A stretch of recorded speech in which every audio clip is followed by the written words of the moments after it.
Hello guys, this is प्रकाश। आज हमारी cube and cube root की लास्ट क्लास है। इस क्लास में हम समझेंगे कि क्यूब रूट कैसे निकाला जाता है, ठीक है।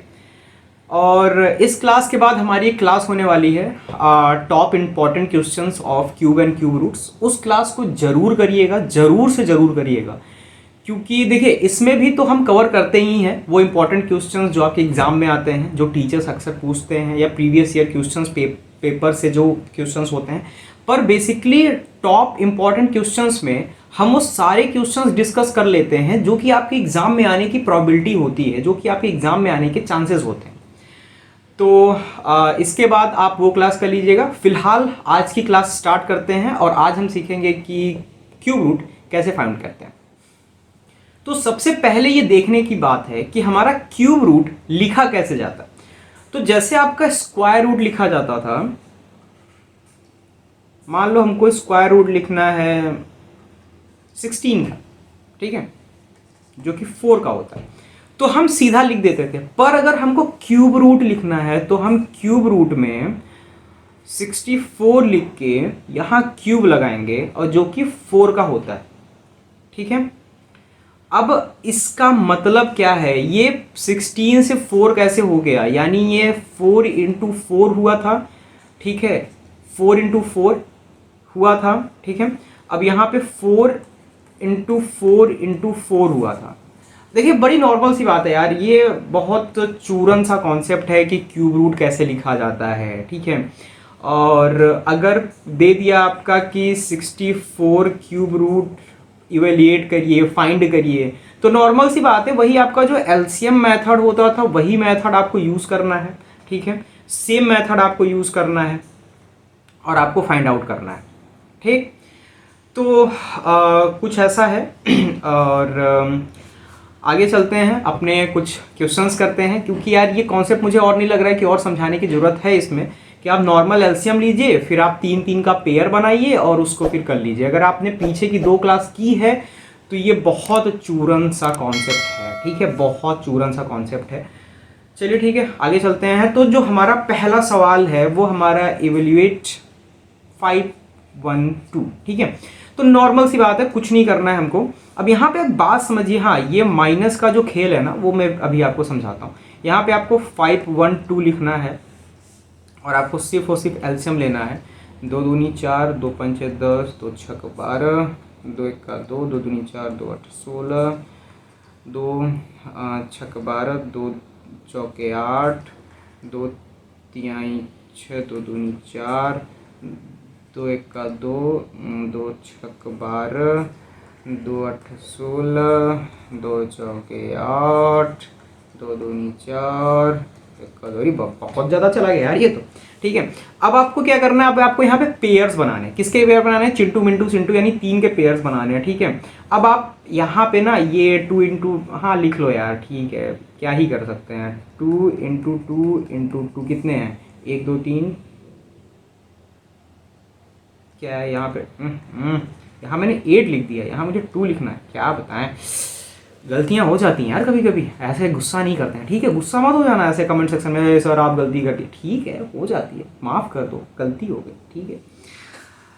ठीक है, यहाँ पे चिंटू मिंटू सिंटू, चिंटू मिंटू सिंटू, चिंटू मिंटू सिंटू, यानी 3 का पेयर बनना है। 1 2 3, 1 2 3, और फिर 2 इंटू 2 इंटू 2, ठीक है। इसका पेयर बन गया हमारा। तो कलर चेंज कर लेते हैं जिससे और समझ में आए। तो अब यहाँ पे हमारा 3 का पेयर, ये 3 का पेयर, ये 3 का पेयर, इसमें एक बाहर लाएंगे, इसमें एक बाहर लाएंगे, इसमें एक बाहर लाएंगे। अब इसको 2 दूनी 4, 4 दूनी 8, यानी ये 8 है। तो सीधा सीधा ऐसे आंसर करके हमको 8 लिख देना है यहाँ पे, ठीक है। इसमें और कुछ करना नहीं, इसमें सीधा आंसर हमको 8 लिख देना है। और यही तरीका है आपको क्यूब रूट फाइंड करने का। और ये जो माइनस का मैं आपको खेल बता रहा था, मैं आपको इतना समझा दूं बड़े आराम से कि ये जो आंसर है बेटा वो आपका माइनस में आने वाला है। आंसर आपका माइनस में आने वाला है, आपका आंसर 8 नहीं होगा। अब आप बात समझो कि अगर यही स्क्वायर होता ना, अगर यही स्क्वायर होता, ठीक है, जैसे अगर ये 64 है, 64 है, ठीक है, और 64 में अगर माइनस दिया होता तो ये आपका कभी भी माइनस में नहीं जाता, ये आपका चला जाता 8 आपका प्लस में आता। क्यों? क्योंकि देखो आप यहाँ पे -8 इंटू -8 साइंस आपस में जब मल्टीप्लाई होती हैं तो क्या होता है, माइनस माइनस प्लस हो जाता है, यानी 64 बकायदा यहीं पे ही आ जाता। लेकिन हाँ, ऐसा सवाल करने के लिए यहाँ पे ही आपको प्लस दे देता, लेकिन ऐसा सवाल करने के लिए आपको ऐसा कर सकता है। अब जैसे यहाँ पे बोल देता है बेटा -8 का स्क्वायर बताओ, तो ये आपका 64 आएगा। ठीक है, 8 × 64 64 आएगा। तो यहाँ पे अगर आपका माइनस दिया है, अभी आप क्यूब को समझो, स्क्वायर की बात बाद में करेंगे। ठीक है, अभी आप क्यूब को समझो। तो अगर आपका यहाँ पे माइनस दिया है यहाँ पे, तो आपको यहाँ पे आंसर में माइनस लिख देना है। शांति से आंख बंद करके बोलना है माइनस लिख दो। ठीक है, आगे चलो। अब आपको इवेल्युएट करना है ये चीज़। थोड़ा कलर चेंज कर लें, रंग हम रखेंगे वाइट, सफ़ेद रंग। ठीक है, आप बताइएगा अच्छा कि कौन सा रंग ज़्यादा अच्छा लगता है आपको। मैं भी आपको लास्ट में ऐसे करके दिखाऊंगा। ठीक है, बहुत मज़ा आता है। तो अभी आप बता देना कि कौन सा रंग आपको अच्छा लगता है। वैसे वाइट दिखता है, ये ग्रीन बोर्ड पे वाइट अच्छे से दिखता है। तो अब आपको कुछ इस तरीके का दिया हुआ है। तो अब आपको यहाँ पे क्या करना है, 125 को अलग करना है और 64 को अलग करना है। तो हम इसको 5 से करेंगे। 5 दूनी 10, 5 25, 5 25, 5 का 5।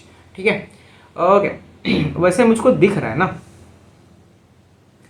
4 चौक 16, 16 चौका 64। ये मेरा 4 का क्यूब मुझे साफ साफ दिख रहा है यार। हाँ, तो एक काम करते हैं, थोड़ा गणित खेलते हैं। ठीक है, गणित खेलते हैं थोड़ा सा। तो 4 का 4, 5 6, 4 दुनिया 4 4 3 12, 4 चौक 16, 4 5 20, 4 छौक 24। ठीक है, 4 चौक 16 और 4 का 4। देखो कितना अच्छा गणित हो गया। पर ऐसा करना नहीं है आपको, ये मैंने किया है। ठीक है, ये यहाँ पे ठीक है, पर आपको 2 से करना है। अगर आपको देखो, अगर ये सवाल आपका 1 नंबर का आता है ना, 1 नंबर का आता है, तो आपको ये करने की जरूरत पड़ेगी शायद, पता नहीं पड़ेगी, कोई दिक्कत नहीं है। अगर आपको ये आता है कि यार ये तो 5 का होता है ना, ये 5 का क्यूब है, ये 4 का क्यूब है, आप सीधा लिखोगे 5 × 5 × 5। ठीक है, ×4 × 4 × 4 ऐसे करके। ठीक है, आप ऐसे सीधा लिख देना। पर अगर ये आपका 3 नंबर का आ गया, 2 नंबर का आ गया, तो आपको यहाँ पे फिर 2 से करना पड़ेगा, यानी 2 3 6, 2 दूनी 4 ऐसे करके आपको करना पड़ेगा। आप यहाँ पे सबसे छोटी वैल्यू से ही एलसीएम सबसे स्टार्ट करते हैं ना, आपको वैसे ही करना है। और लास्ट में आपका यहाँ पे मैं बता देता हूँ, आपका यहाँ पे आंसर क्या आएगा, आपका आएगा 2 × 2 × 2 × 2 × 2 × 2। ठीक है, और आपका ये 2 2 का पेयर बनेगा और 2 × 2 जाएगा और यहाँ पे आपका 4 आ जाएगा। ठीक है, ये आपका बनेगा, पर ठीक है आप अपने हिसाब से कर लेना। अब आपको यहाँ पे फिर से ऐसे करना है और ये पेयर और ऐसे पेयर बना देना है और ये 5 बाहर लाना है और यहाँ पे आपको 4 बाहर लाना। ठीक है, हाँ, 5 25, 5 चौक 20, यानी आपको यहाँ पे 20 ऐसे लिख देना है, शांति से आंख बंद करके। ओके, मैंने 20 लिख दिया। कितनी अच्छी बात है ना, कितनी अच्छी बात है। सोचो कितनी अच्छी बात है, कितने आसानी से हो जा रही है सब सवाल। हाँ, आगे चलते हैं। ओके, अब यहाँ पे आया है। अब यार मुझको यहाँ पे साफ साफ दिख रहा है, ये 8 का क्यूब है, ये 9 का क्यूब है, पर कोई बात नहीं, हम करेंगे। और कैसे करेंगे, हम 5 1 2 करेंगे। हम पहले इसका एलसीएम लेंगे, फिर 7 2 9 करेंगे और हम अब इसका एलसीएम लेंगे। ठीक है, अब देखो यार, मैं इस चैप्टर के इस वाले वीडियो में मैं इतना ज़्यादा फोर्स क्यों नहीं कर रहा हूँ, क्योंकि यार आप जब पहला पार्ट जब आपने देखा था तो वहाँ पे आप ये समझ चुके हैं। पहले पार्ट में आप समझ चुके हैं, ऐसी कोई इसमें बड़ी बात नहीं है, आप पहले पार्ट में इसको बाकायदा आप समझ चुके हैं। तो यहाँ पे उतना कुछ ऐसा बहुत बड़ा हाइप करने का चीज़ नहीं है। बस ये है कि हमको इतना याद रखना है कि ये मेरा 8 का है और ये मेरा 9 का है।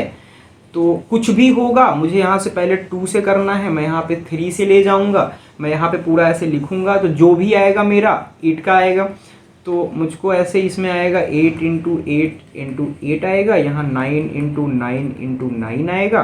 ठीक है, यहाँ से एक चिंटू मेरा बाहर चला आएगा, यानी 8:9 आ जाएगा। कहानी खत्म, मेरा 8:9 आंसर आ जाएगा।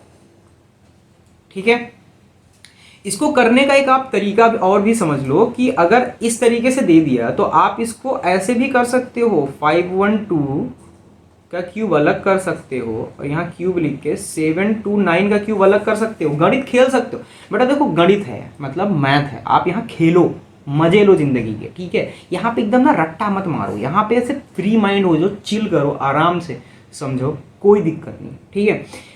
और मुझे लगता है आज की क्लास ख़त्म है, हाँ आज की क्लास ख़त्म है और आपको अब होमवर्क देने का टाइम आ गया है। तो हम होमवर्क देंगे और अगले क्लास में हम इम्पॉर्टेंट क्वेश्चंस डिस्कस करेंगे, वहाँ जुड़ना ज़रूरी है, वहाँ आपको जुड़ना बहुत ज़रूरी है।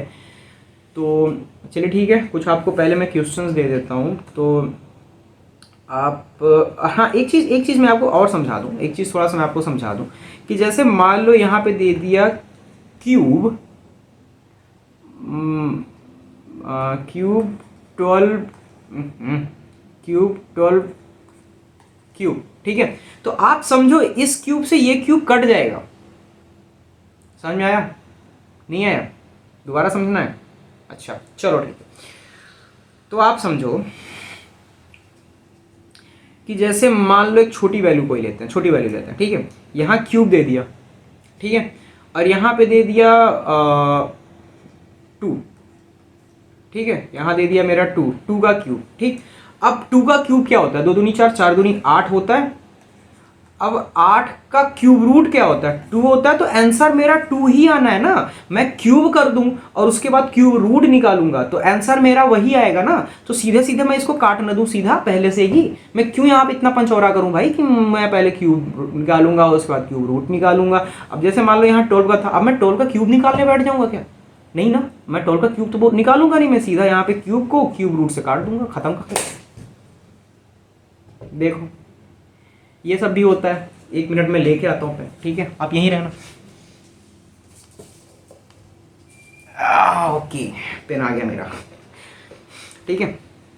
चलिए कोई बात नहीं, आगे चलते हैं और हम यहाँ पे देखते हैं डू इट योरसेल्फ, ठीक है। तो यहाँ पे आपको फाइंड आउट करना है